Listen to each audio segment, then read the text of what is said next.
Hey guys, if you're interested in settling a private student loan for less than the full balance, or a credit card or an unsecured debt for that matter, then this video is for you. So I get a lot of comments and people asking to explain more about the process, and I'm going to try to do that in this video. So consider this private student loan settlement or debt settlement 101. So first off, what types of debts can be settled and what can't? Usually most unsecured debts can be settled. What do I mean by unsecured? It's not tied to an actual asset. So for instance, an auto loan cannot be settled if the car is still in possession of the borrower, the same way that a mortgage can't be settled because the bank will just come and take your house. So a credit card, an unsecured line of credit, a fintech loan, a private student loan, all these can usually be settled for less than the full balance, but there are some caveats. So typically for-profit lenders always have an incentive to settle once the account is in default. That's the other big thing, is that most lenders are not going to settle until the account is actually in a default status. For most lenders, that takes between 4 to 6 months of missed payments. To intentionally go into default in order to settle is called a strategic default. It is the path to settlement for a lot of people unless they're already in default, but it does bring your credit down. Does it ruin your credit for the rest of your life or for 7 years? No, it doesn't. That's a big misconception. So the credit damage comes from the late payments that are leading up to that default and the default notation itself. Once you actually settle and that settlement becomes a zero balance on your credit report, that's when your credit score starts to go back up. You can also try to do credit repair or credit disputing once that settlement's done. There are mixed results with that. We actually work with a great credit repair company that can sometimes get that late stuff deleted once the settlement has been paid and closed out.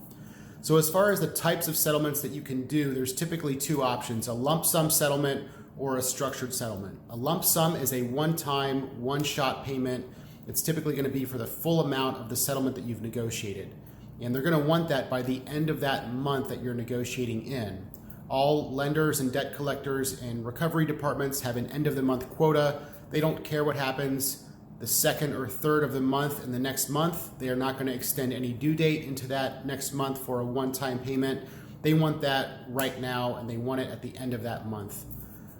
So that is basically how a lump sum settlement works. A structured settlement is usually with a down payment on the settlement amount followed by monthly payments. It's not just splitting up your monthly payments for like 10 years. They're just going to want a normal monthly payment plan if you do that. So the structured settlement is a shorter term, maybe 18 months, maybe 24 months. Some lenders will go farther than that, but most of them are going to want that within, I would say, 12 to 24 months max. So you have your down payment. Typically the down payment is 1/3 of the settlement amount, at least that's what I recommend. And then you pay the rest of that settlement at a fixed balance, no interest, no late fees, over that next remaining, the rest of the term for that settlement. So those are the two main options for funding a settlement. As far as how you actually get that money to do the settlement, people borrow from friends and family. The proverbial rich uncle is, actually pretty common, although I know a lot of people don't have access to that. People that are doing a strategic default can take out a loan from a bank at a low interest rate before they miss their first payment, and that can actually be a pretty good way to fund your settlement. The other ways that people fund a settlement are a home equity line of credit or a 401k. You've got to be careful with both of those funding methods so that you don't actually put your retirement at risk or your home at risk for a settlement.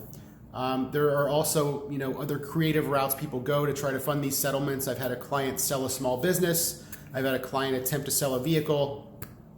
You can rob a bank. Just kidding, definitely don't do that. But the banks and the lenders that are settling don't care where you got the money. They just want to know that you can settle. As far as settlement tactics, I can't give away everything that we do because it is a science and it's an art that I've honed over a 13-year debt negotiation career. But some of the big ones are: don't open up with the amount that you intend to settle for. If you want to settle for 50%, don't make that your opening offer. And for that matter, don't negotiate with percentages because it sounds negotiable. Also, don't negotiate with a number that's a fixed amount, like $2,500, $5,000. That also sounds too negotiable.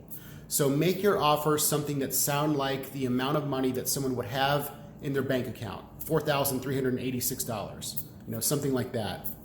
And then when you counter it, and they counter back and you're countering back with them, there should be several rounds of counters to get down to what the lowest possible settlement's going to be. So when you counter them, have a reason for why you have that extra money. You borrowed from a family member, you got a loan, you borrowed from your 401k, make it sound believable. So that's kind of the main way to strategize your negotiations. There's a lot more to it than that.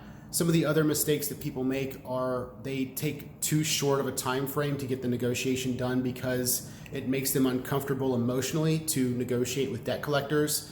And this is obviously a very common thing, especially on your own accounts.